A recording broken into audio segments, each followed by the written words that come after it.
you serious? Are you serious? Well, I'm very serious because we're in a major crisis now globally, and that is a shortage of food. A famine is now in the land.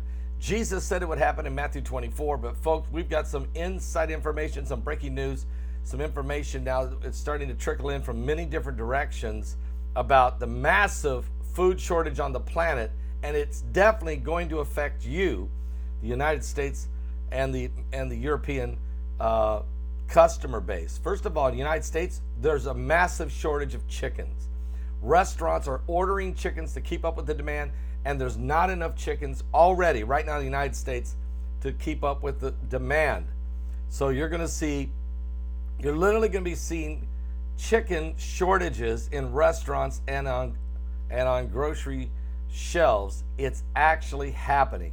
Now also, millions of people are staring at a famine as the food insecurity is soaring.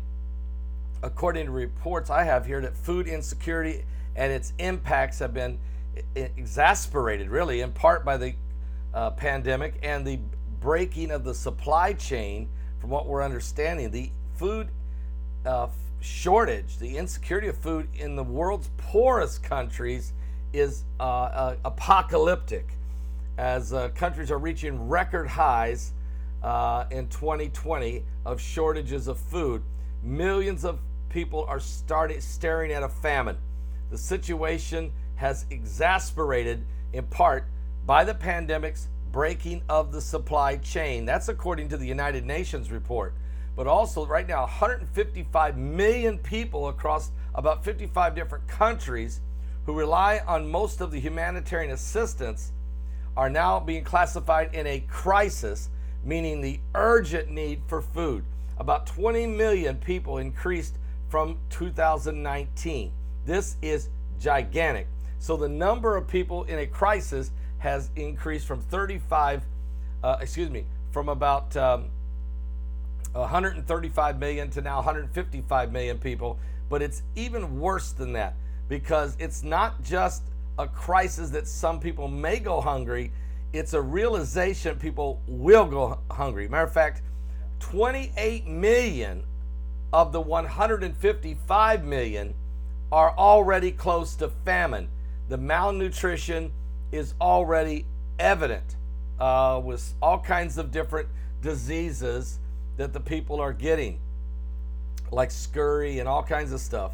And because of this, disease is running rampant now. You cannot wait for a famine to declare action, and that's what's happened. We've waited till the famine has hit. We have part of it is that because we have climate chaos, because of the shifting of the poles, because of the atmospheric compression. The straight line winds are causing a dust bowl in the Middle East. Also, the locust plague that has gone on for over 2 years has consumed tons of food in places like Yemen and Somalia and Saudi Arabia and Pakistan and India and all over the Middle East and North Africa, really. It's really, really bad. Matter of fact, in Syria alone, 60% of that population, which is 12.4 million people, are now in a very food crisis. Part of that has to do that ISIS and some of the other Iranian groups that are in there that are breaking up supply chains. War threatens the ability for trucks to maneuver through the different road systems to get food to the people that are hungry. Now, while this is going on, here in America, bacon hit $11 a pound last week. Chicken is going to soar in the next 2 weeks like you've never seen before, which means prices on restaurants are going to go up. Prices in the supermarket are going to go up. Also, there's a shortage of water globally. And I think Heidi's already been covering some of that for you. But look what's going on. Ukraine cutting off the water toward Crimea down to a trickle.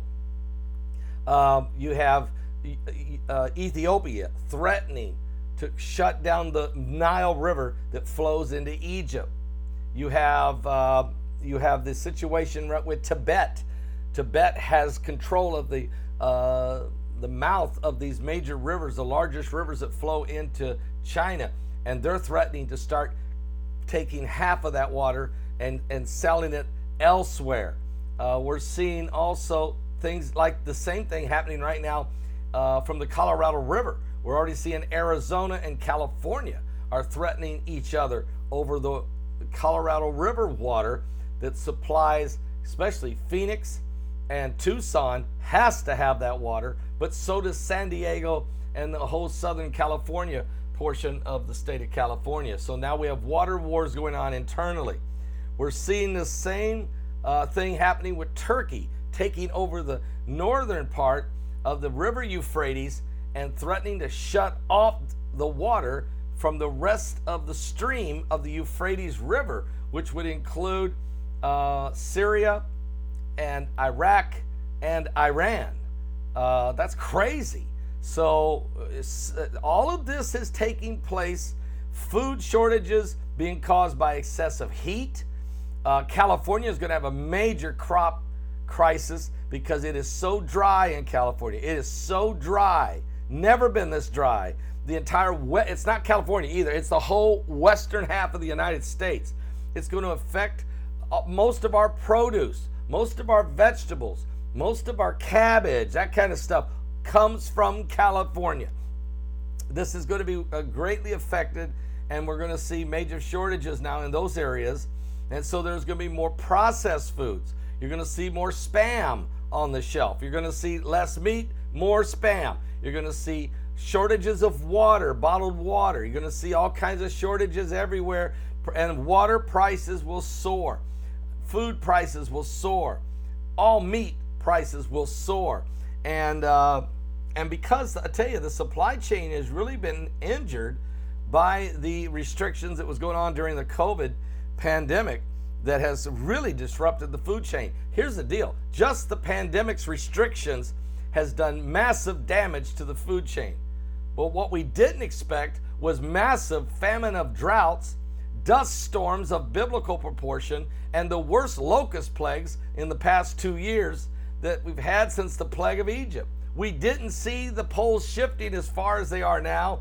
And what about the incoming debris storm or meteor storm that's threatening the planet? We're beginning to see where the biblical scriptures of there'll be a shortage of food and water, a famine in the land, and all kinds of wars will start being. People are going to start threatening each other. We just seen today where Britain and France are now squaring off with each other over the fishing rights off the little island that's actually owned by the British, but is closer to France. France has been fishing there all the time.